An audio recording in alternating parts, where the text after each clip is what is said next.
Oops, gravity is broken. Book 4 of the Intergalactic Pest Control Series by A.H. Mayweather. The Haskalar returned to Shady Acres shortly after sunrise, cloaked behind a stand of pines and carrying more paperwork than Jerome considered decent for a Sunday morning. Pastor Dean's church van was already moving along the far row of trailers, delivering donated groceries to homebound members before the early service. Mrs. Bellamy waited beside Lot 11 in slippers and a pink robe, gripping an empty leash with the expression of a woman prepared to accuse the county, the devil, or whichever neighbor made eye contact first. Jerome delivered muffin before she could organize a search party. The Chihuahua hit the ground, circled Mrs. Bellamy's ankles, then turned when Jerome said, "Tank, leave that bird alone." Mrs. Bellamy stared at him. "Tank?" Jerome removed the temporary lunar personnel tag from the dog's collar before she could read it.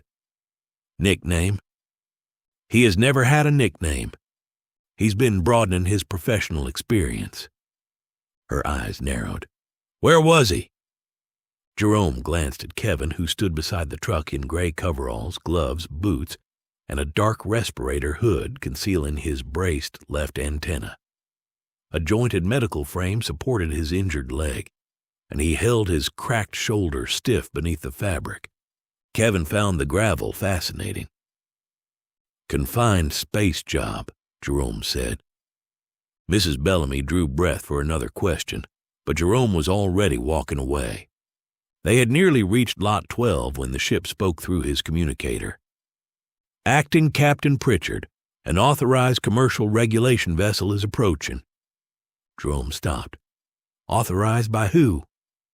"The Interstellar Environmental Service Control Authority." "That sounds expensive. Inspection notice attached." He studied the shed. Its door hung crooked, one window was patched with clear plastic, and a rusted trap cage leaned beside 3 buckets nobody had formally assigned a purpose. "How much notice?" "Arrival is imminent."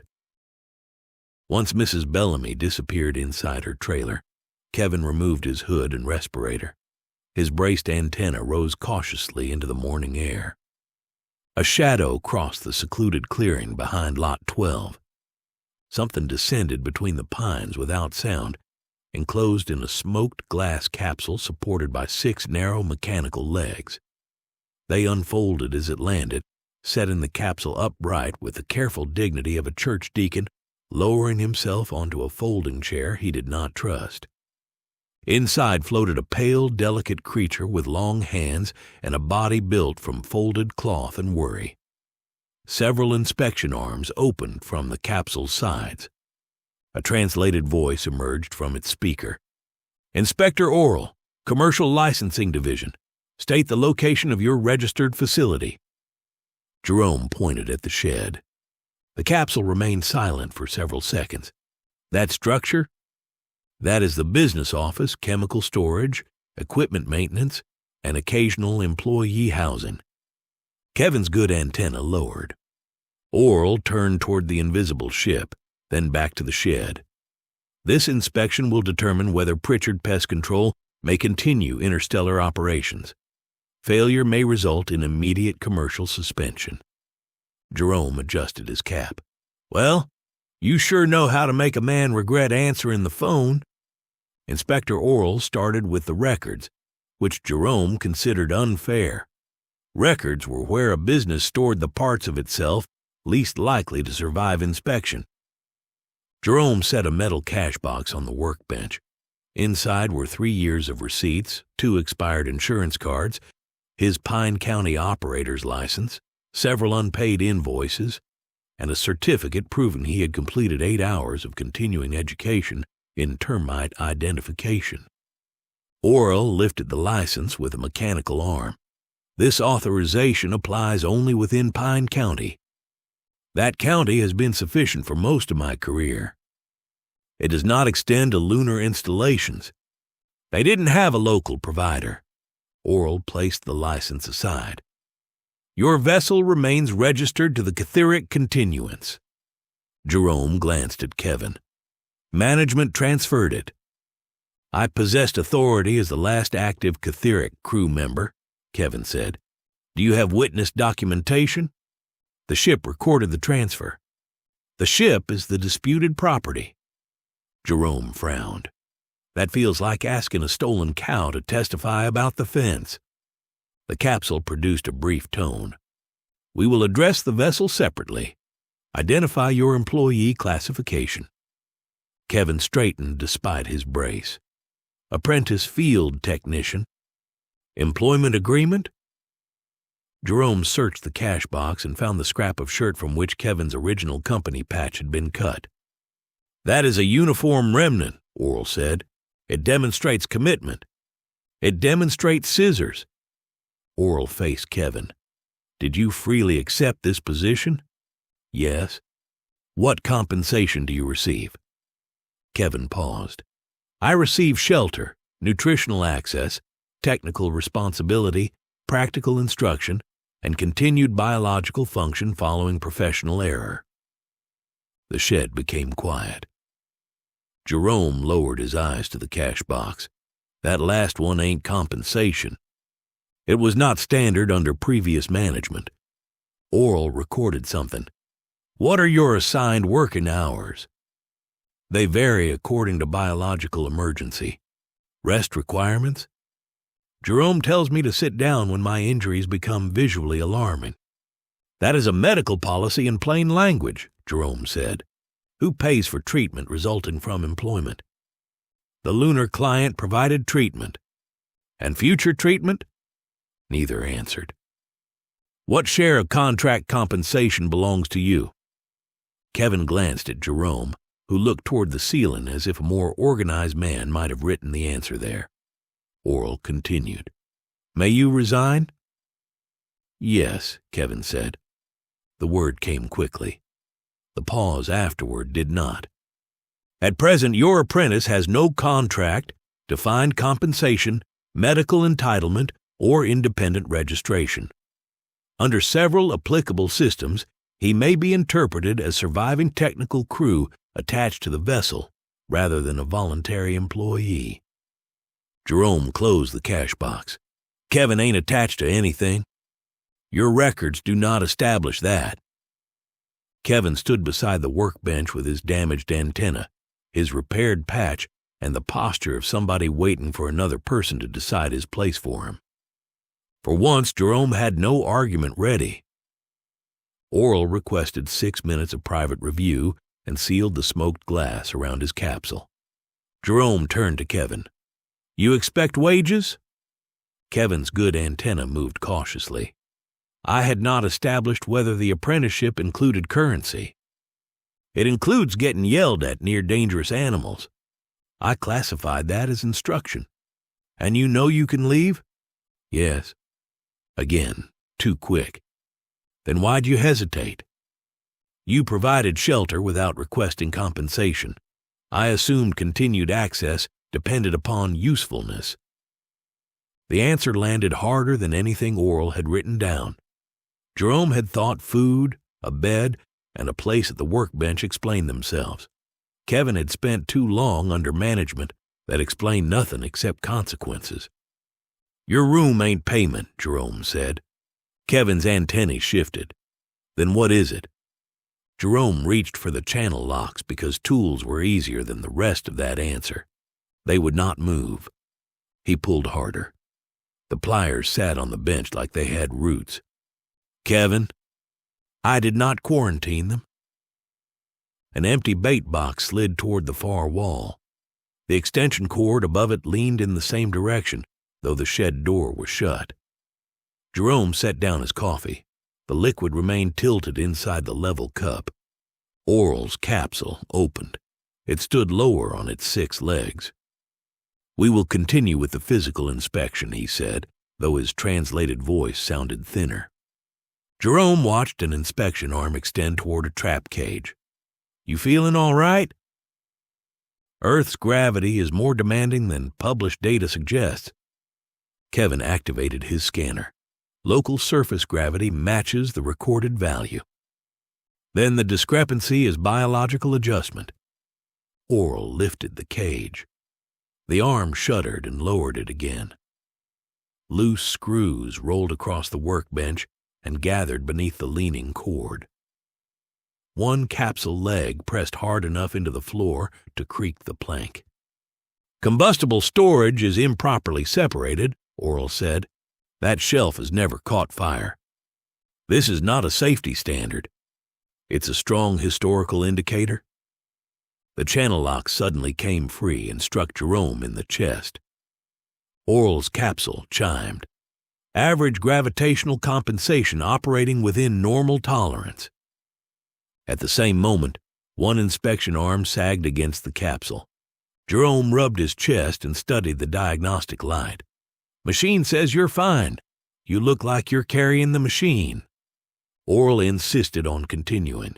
He pointed an inspection arm toward the ventilation fan and announced that its exposed wiring violated 3 environmental standards, 2 fire codes, and a regulation concerning what the translation rendered as avoidable atmospheric sorrow.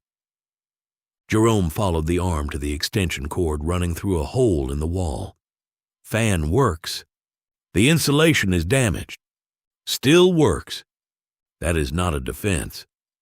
Orl reached for Jerome's license. His pale hand rose a few inches inside the capsule, trembled, and dropped against the support cradle. The capsule remained upright, but Orl folded inward as though somebody had hung an invisible feed sack across his shoulders. Kevin crossed the shed, his medical frame clicking against the floor, and raised his scanner. "Cardiovascular output declining. Internal tissue displacement increasing." "Tissue displacement sounds like organs moving somewhere they ain't invited," Jerome said. "The capsule is functioning," Orl answered. "It's standing better than you are.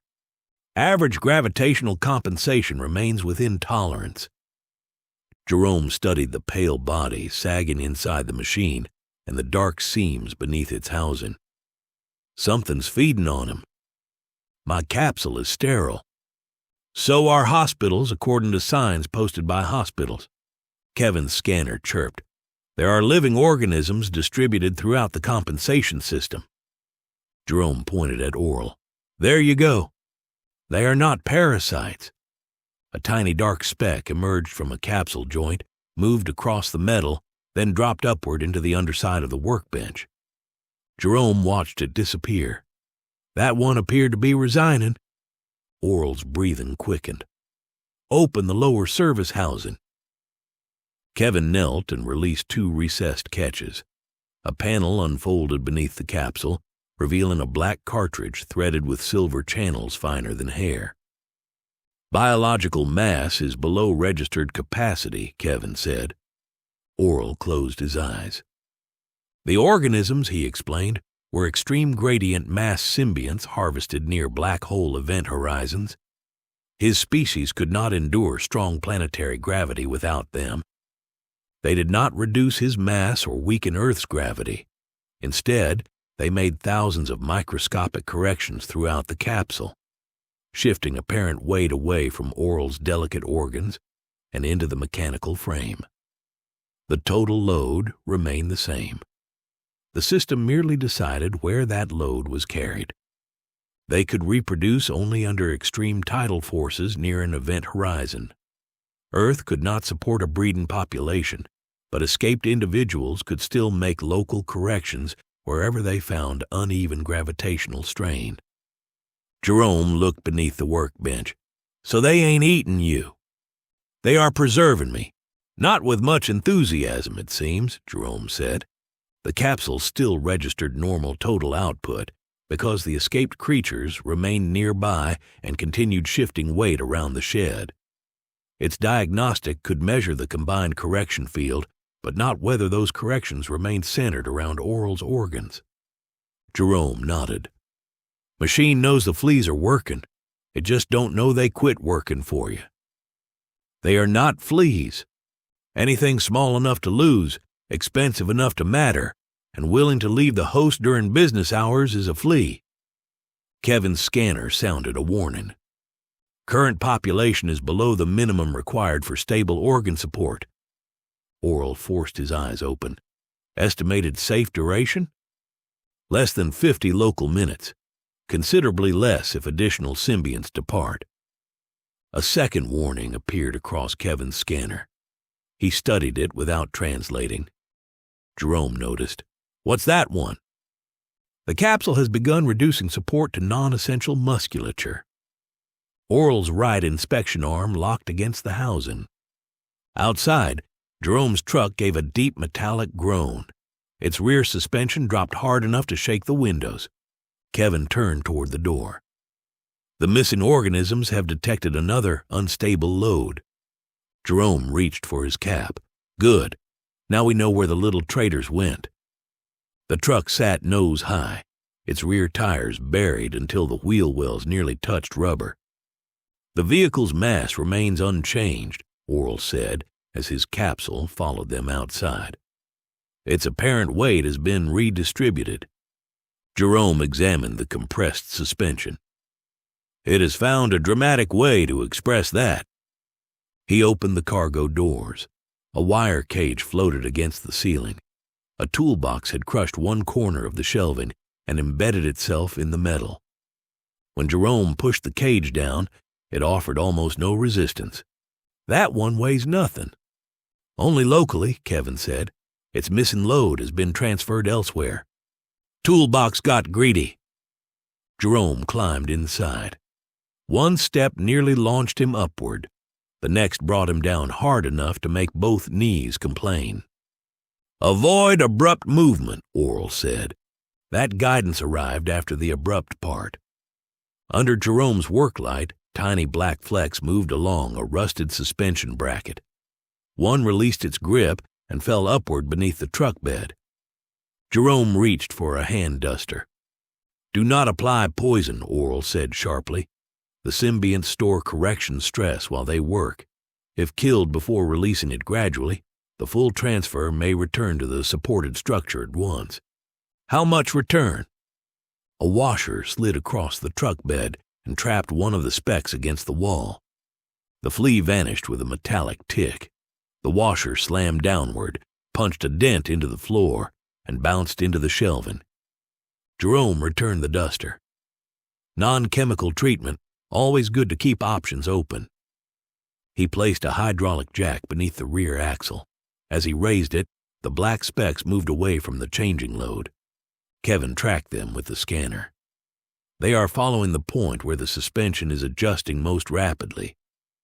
Jerome stopped, and the fleas stopped with him. When he released the jack slightly, they turned back. "They like it when the weight moves. More precisely, they seek change in compensation. Weight moving." Jerome shifted the jack beneath the damaged side and pumped again. The fleas rushed through a rust hole before either man could block them. Kevin swept his scanner toward the shed. "They are moving beneath the ground." A low creak came from inside. The shed's near corner sank while the opposite side lifted. The workbench tilted, sending Jerome's coffee toward the wall. One of Orl's capsule legs punched through a floorboard. The machine lurched sideways, throwing him against the support cradle. Jerome dropped the jack handle. "Well, we have successfully removed them from the truck." By the time he reached the shed, the near wall leaned inward and daylight showed beneath one lifted corner of the roof. Shelves tilted in conflicting directions. Pesticide bottles pressed against their retaining rail. Orl's capsule hung crooked over the broken floor, and the pale figure inside had folded deeper into the cradle. Kevin checked the scanner and did not immediately speak. "How long?" Jerome asked. "The estimate has fallen below half an hour." Orl's locked inspection arm retracted automatically into the housing. "The capsule is diverting support from external systems," Kevin continued. "If the decline continues, it will begin rationing circulation between organ groups." "I am aware," Orl said weakly. "He requires stabilization now," Kevin told Jerome. Jerome caught the workbench before it slid.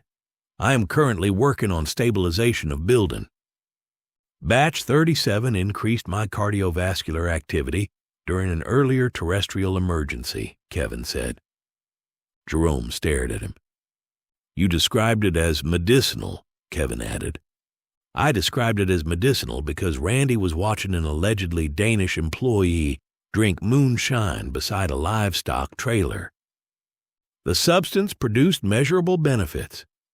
It made you announce that stars had bones. That observation has not been disproven. Orl lifted his head. What treatment are you discussing? None, Jerome said. Kevin raised one hand. A human medicinal compound with stimulant, analgesic, and behavioral effects. The ship spoke through the radio. Batch 37. Classification. Industrial solvent, nerve disruptor, recreational poison. Kevin's mandibles tightened. The vessel's categories lack cultural nuance. Has the compound been tested on my species? Orl asked. It has barely been tested on mine, Jerome said. A loud crack passed through the shed. The door frame narrowed around one side of Kevin's medical support. Jerome pointed toward the cooler beneath the workbench. Nobody opens that. Orl already has a gravity condition. He does not need to meet the Lord through experimental chemistry. I believed you considered meeting the Lord desirable, Kevin said. Eventually, timing and appointments matter. Jerome wedged his shoulder beneath the capsule while Kevin dragged over the jack. Halfway across the floor, it became nearly weightless, then regained its weight above Jerome's foot. He caught it against his shin and reconsidered several words not suitable for prayer. They positioned it beneath the capsule. Kevin reached for the handle. Easy, Jerome said.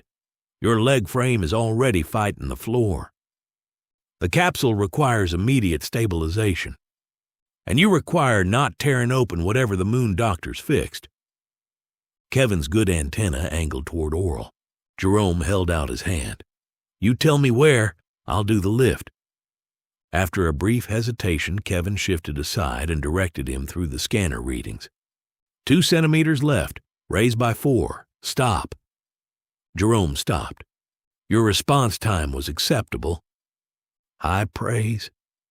Each pump raised Orl slightly while nails crept from the wall and the floor shifted beneath them. Jerome lowered himself beside the broken plank and shone his light into the crawl space. A sound support block carried most of Orl's weight without attracting a single speck. 3 feet away, Fleas covered a cracked joist that supported almost nothing. A heavier, undamaged beam beside it remained untouched. The difference was not how much weight each piece carried, it was how badly each piece was carrying it. Behind him, Orl's breathing hitched. Jerome bowed his head. Lord, I know this gentleman came here intending to inspect my failures in alphabetical order.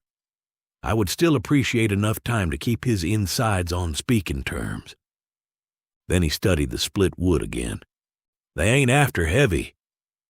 Kevin leaned into the opening. Clarify. They're after tired. The joist groaned, and the corner of the shed sank another inch. They moved Orl into the clearing before the structure gave way further.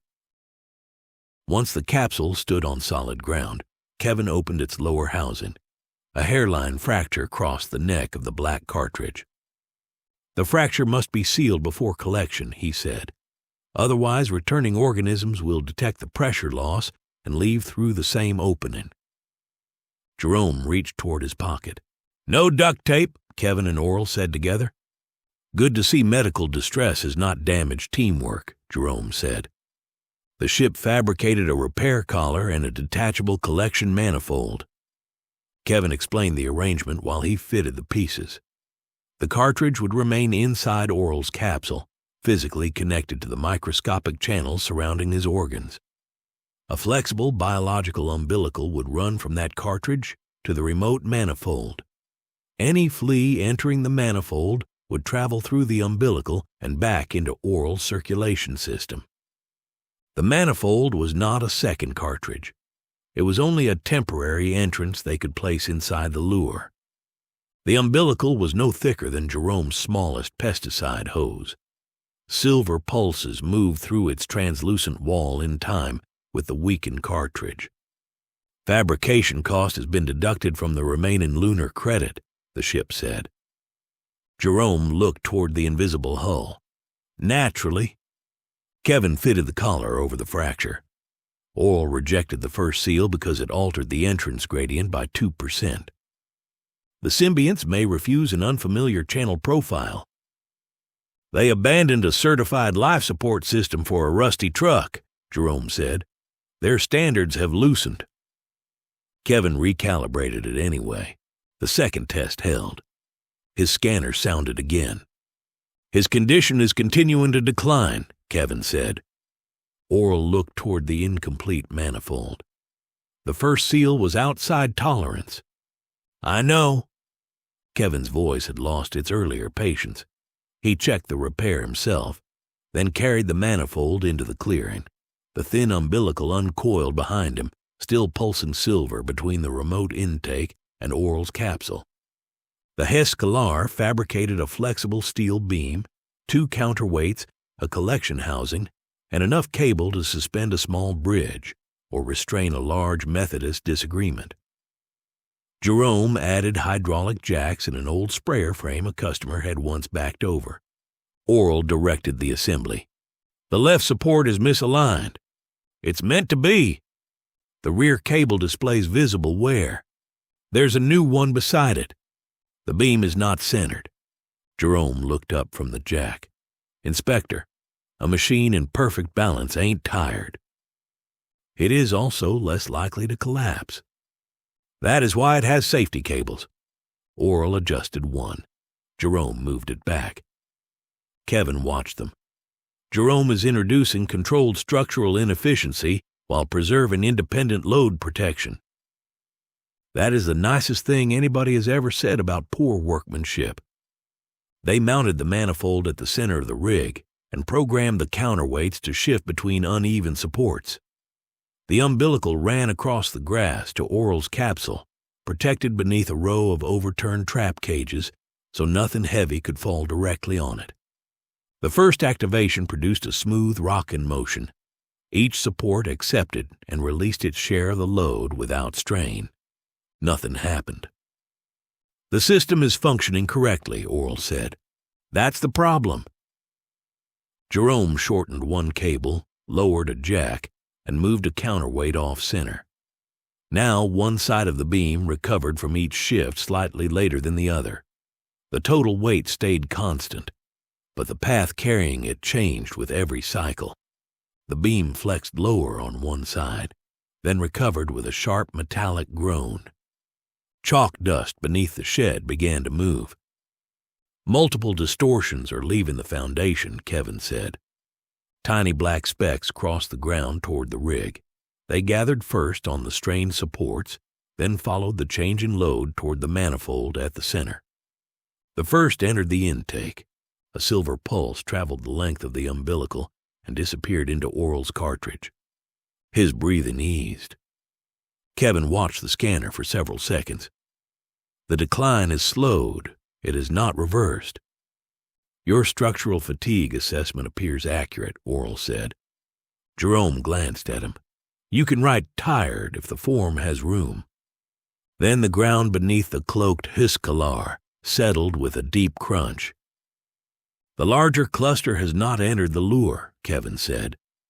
The invisible ship tilted, bending 3 pines away from empty air. Landing compensation has become biologically occupied, the Hescalar said. Existing specimen containment remains stable. Keep it that way. Kevin studied the shifting field. The landing system is correcting for the weight of the entire vessel across uneven ground. Its compensators are making thousands of adjustments, far more than the lure. The symbionts will remain there while it is the stronger source. Jerome looked at the steel beam. Then make the lure carry something bigger. The landing system cannot route through unregistered external equipment. He headed for the hidden cargo hatch. Good thing I outranked the equipment. Inside the Hescalar, his first step nearly sent him into the ceiling. 3 feet later, his boots became too heavy to lift. The ship's mass had not changed. The escaped Fleas were shifting where its landing load was felt inside the hull. A loose tool floated beside Jerome's head, then shot sideways into the wall. "Localized load distribution remains outside operational preference," the ship said. "Ship lady, I'm outside my operational preference." Kevin guided him toward the manual landing controls. "Stop!" Jerome froze with one boot pinned to the deck. A storage panel tore loose ahead of him and slammed across the corridor. "You may continue," Kevin said. Jerome pulled himself forward. "You are growing into this authority business. I'm attempting to prevent damage to my employer." "Appreciated." Behind Kevin's voice, an alarm sounded from Orl's capsule. "What was that?" Kevin took a moment to answer. "The capsule has stopped supporting Orl's lower limbs. Estimated critical threshold in 19 minutes. Jerome pulled harder against the wall rail until he reached the panel. "Authorized temporary transfer of landing compensation to Kevin's contraption. The external mechanism contains fatigued terrestrial hardware. That is why the Fleas like it. Connection presents structural risk. So does everything I own." The panel accepted his handprint. The Haskalar diverted part of the landing system's correction load into the external rig. It did not transfer the ship's mass. It forced the lure to perform part of the same constant rebalancing work. Outside, the beam bowed. Counterweights dropped against their cables, and the shifting stress around the manifold grew stronger. The umbilical began pulsing faster as more Fleas entered it. "The main cluster remains inside the vessel," Kevin said. "What else?" "We must reduce the work performed by the landing system." Jerome looked at the ceiling, which currently weighed less than his cap. "Controlled hover. 3 feet. Uneven load distribution may prevent level ascent." "Level would be nice, but it ain't a spiritual requirement." The Haskalar tried to rise. One side lifted. The other remained effectively pinned because the largest Flea cluster continued transferring the vessel's load into those landing supports. The ship rotated, tearing roots through the soil and bending trees away from its hidden hull. The cloak flickered. For several seconds the Haskalar stood visible between the pines, black hull curved above the trailers and purple seams pulsing across its surface. At the edge of the woods, Pastor Dean stopped with a box of donated groceries in his arms. Jerome saw him through the exterior display. Dean stared directly toward the ship. A can of green beans rolled from the box. Then the cloak returned. "Human witness detected," the ship said. "Did he observe the vessel?" Kevin asked through the communicator. "He either saw a spaceship or had a powerful moment with the Lord. With Dean, those can look similar from a distance. Witness containment is available." "We are not abducting my pastor." Orl's weak voice entered the channel. "Concealment failure during a regulatory inspection constitutes a mandatory civilian exposure report. Now you just please stay alive long enough to file it, Mr. Inspector, sir." Pastor Dean backed away and disappeared behind the trailers. As the ship rose farther from the ground, its landing compensators had less weight to redistribute. The lure became the stronger, unstable system. The main colony left the Haskalar. Its pinned side dropped as the transferred load returned to the hull. Then the opposite side broke free a moment later. Jerome struck the control wall. Outside, the lure's safety cables snapped tight. "The primary population is entering the collection field," Kevin said. The Haskalar leveled too quickly. Orl's capsule lifted several inches and slammed back down as the nearby correction shifted. Kevin's next words came without any trace of humor. 12 minutes. The cartridge population continued rising, but the oscillator started folding around its center support. "Structural failure in 21 seconds, the ship announced. "Kevin, keep the Fleas moving. The rig requires manual stabilization." Jerome looked toward the cargo hatch. "Of course it does." The Hescalar opened a maintenance hatch directly above the clearing. Reduce my apparent weight between here and the ground. Localized adjustment is available only through the compromised landing compensation network. Safe descent cannot be guaranteed. Use it before it starts behaving responsibly. The ship temporarily shifted part of Jerome's load into the hull. He dropped through the hatch, floated for one pleasant second, then regained his full weight 6 feet above the mud. He landed beside the lure as the beam folded another inch. Structural failure in 9 seconds. The center support cannot be restored, Kevin said. Jerome grabbed the nearest hydraulic release. Then quit trying to save it. He lowered one jack. The beam dipped toward the manifold, transferring its load into a safety cable. Fleas moved toward the newest point of strain. Population increasing. Jerome tightened the opposite cable and released a counterweight. The frame twisted inward around the collection housing. You are destroying the apparatus, Orl said weakly. It has one job left. Jerome released the second jack. The last major stress point shifted closer to the manifold. 63% recovered, Kevin said. A mounting bracket tore loose. The right side of the rig collapsed. Once the broken metal reached the ground, it no longer had to compensate for the suspended load. Its attraction vanished, and a cloud of fleas turned back toward the ship. Jerome stared at the frame. Well, that failed before I was spiritually prepared. He pulled on a safety harness and clipped the intake manifold to a bent section of beam. The biological umbilical remained connected to Orl's cartridge, stretching behind Jerome across the grass in a thin silver pulsing line. A counterweight hung behind him on 12 feet of cable. "What are you doing?" Kevin asked. "Making the tired part portable." Jerome stepped away from the ship. The frame pulled against his harness while the counterweight dragged through the mud. His movement forced the bent metal and damaged straps to carry the load along a constantly changing path. The umbilical slid after him beneath the overturned cages, then emerged into the open, tightening but not pulling free. "Ship lady, change my local load." "To what value?" "Uncomfortable, then different." The Hescalar shifted part of Jerome's apparent weight away from his body. He lurched forward while the counterweight remained planted. The harness snapped tight, twisting the beam around the manifold. The fleas changed direction. A rapid chain of silver pulses ran down the umbilical toward Orl. "Main clusters following," Kevin said. The ship returned Jerome's full load and relieved part of the counterweights. His boots drove into the ground while the metal block rose behind him and swung sideways, dragging him through the mud. The umbilical bowed across the clearing but held. Orl watched through half-closed eyes. "Is this procedure intentional?" Kevin studied Jerome being pulled backward by a floating block of metal. Intentionality remains difficult to verify. Jerome regained his footing. "Less commentary, more gravity." The ship shifted the correction field toward his left side. The harness twisted across his shoulders.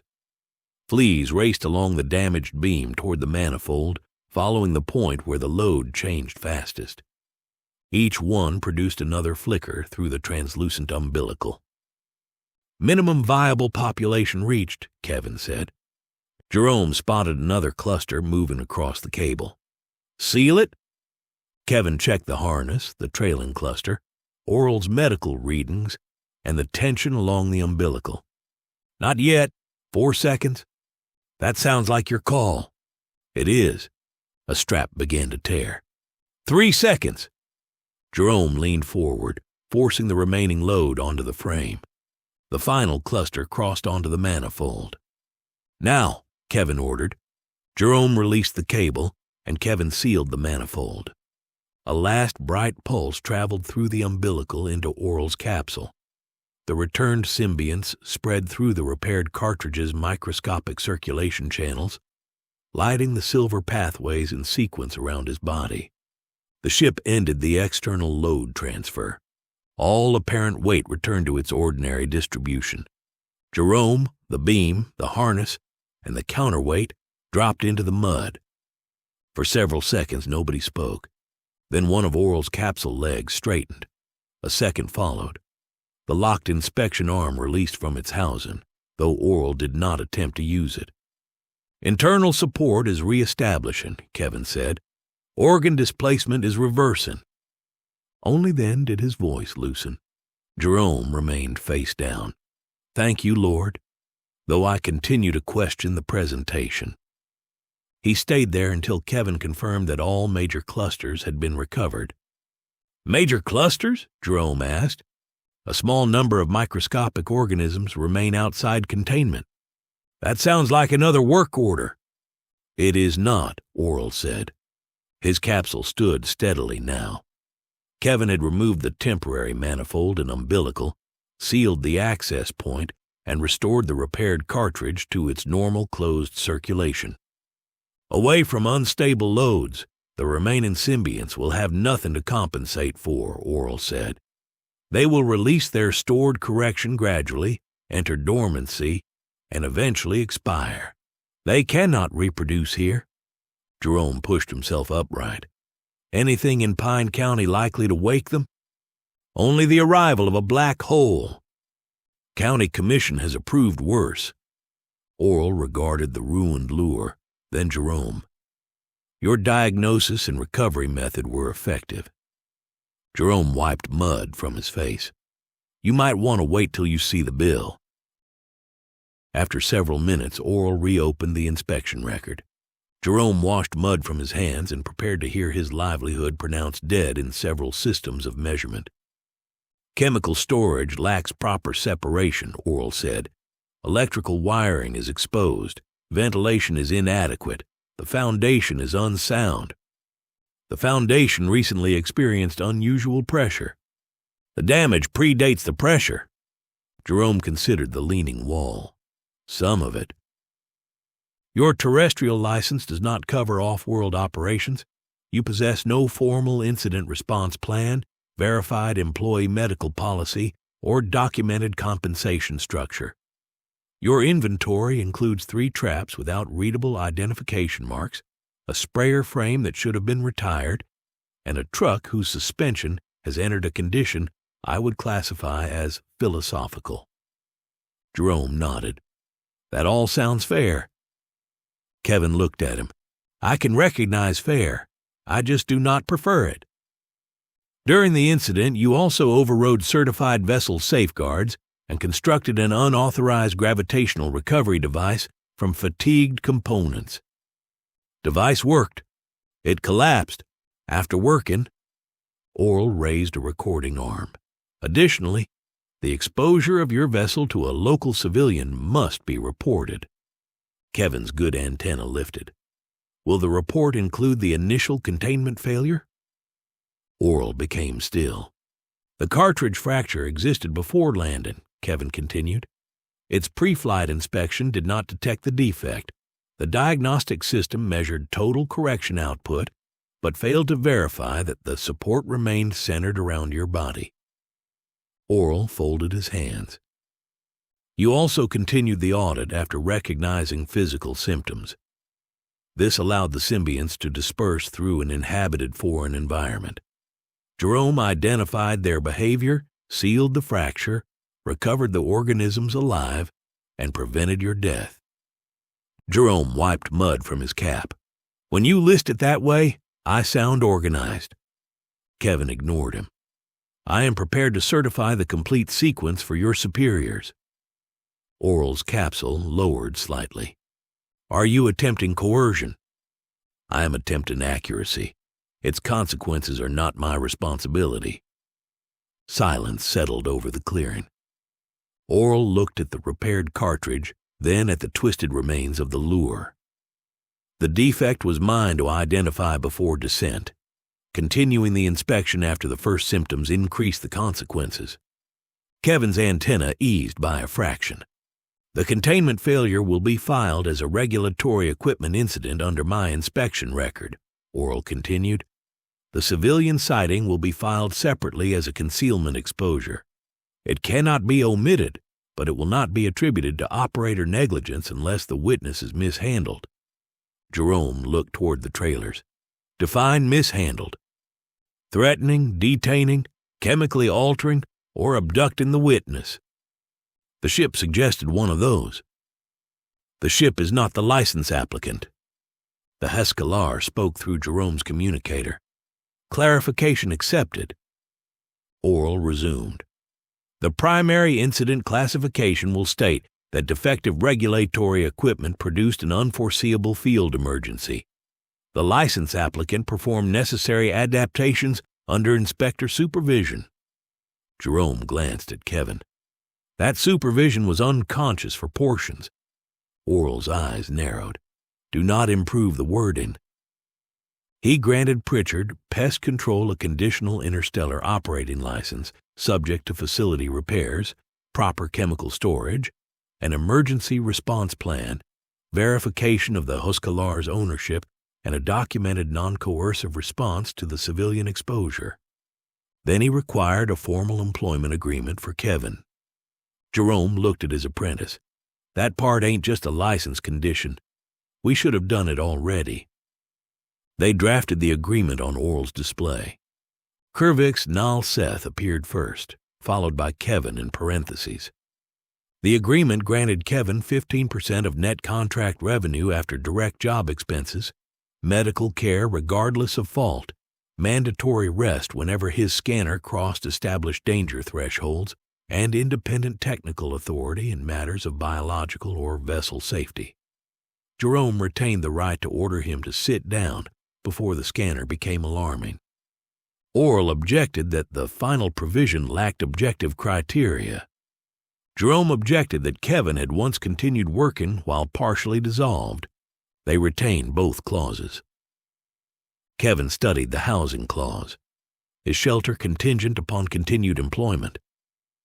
Jerome met his eyes. No, your room is your room. Work pays wages. It does not buy you the right to sleep indoors. Kevin remained still for a moment. I understand. Jerome suspected he did not completely. That was all right. Some things took repetition. The agreement also included the right to resign without penalty. If I leave, Kevin said, you will not attempt to prevent me.